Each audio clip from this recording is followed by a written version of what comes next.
তসলিমা নাসরিনের লেখা রবীন্দ্রনাথকে নিয়ে একটি কবিতা।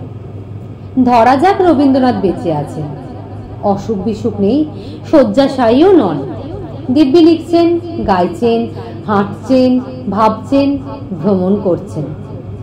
বেঁচে থাকলে আমার চিঠি জবাব দিতেন তিনি, লিখতেন, তোমার সরলতা আর সততার কথা যখন বললে, এক মুহূর্তে আমার স্নেহ অধিকার করে নিলে তুমি।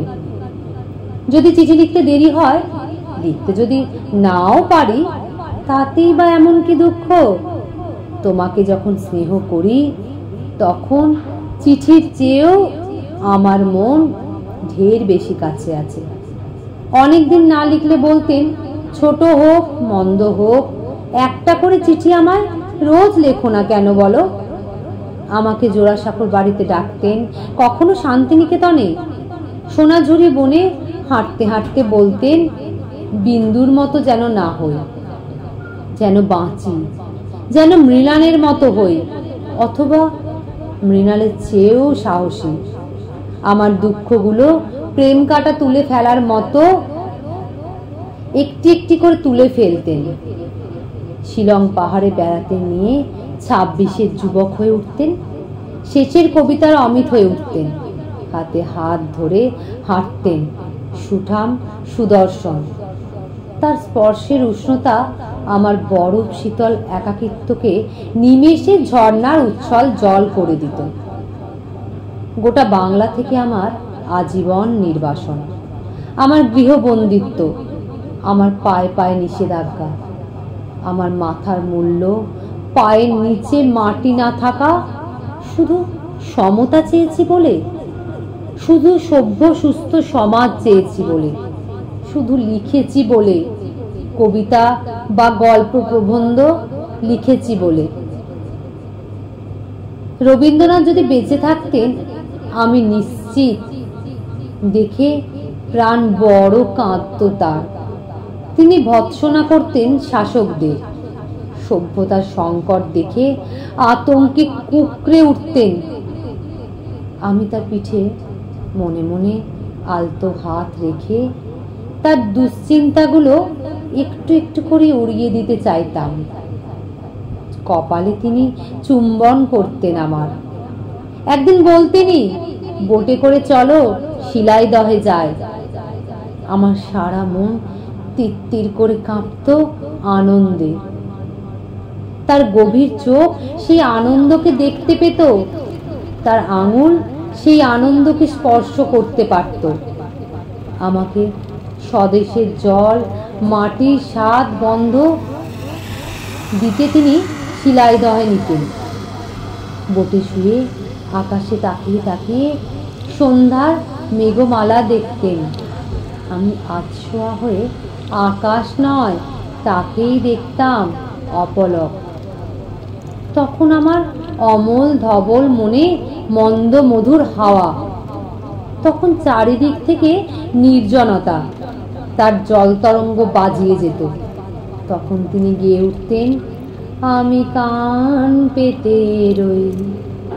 গান শেষে হেসে আরো কাছে ডেকে বলতেন, এই তারাময় আকাশের নিচে আবার কি কখনো জন্ম নেব?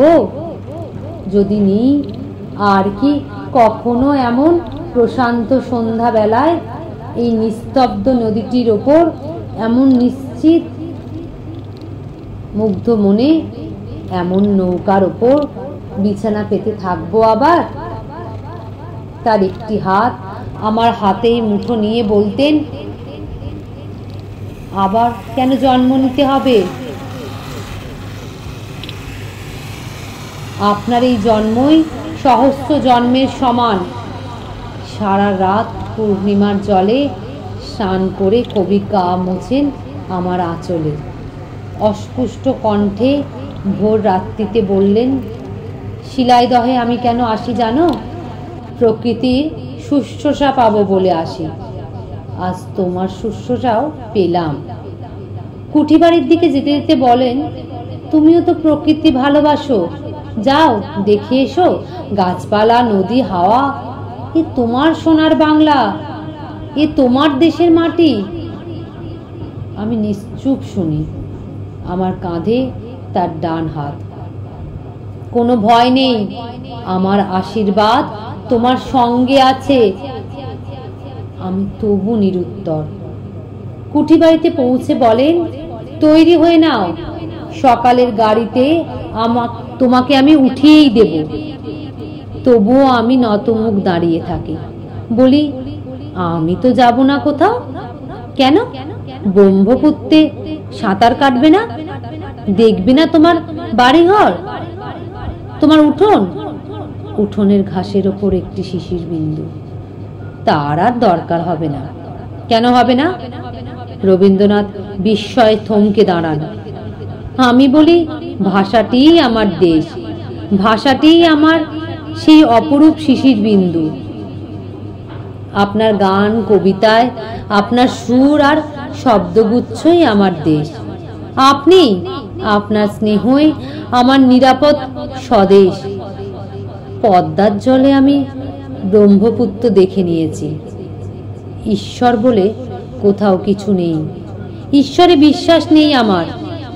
এরপরও যদি নিভৃতে কেউ থাকে কোথাও, যদি কেউ আমার হৃদয়ে ঈশ্বরের মতো কেউ, সে রবীন্দ্রনাথ। যদি বেঁচে থাকতেন তিনি, আমাকে বুকে জড়িয়ে বলতেন, শুধুই কি স্নেহ, তোমাকে তো ভালোবাসি, সে তুমি জানো। হ্যাঁ বা না বলার দরকার হতো না। তিনি জানতেন যে আমি জানি।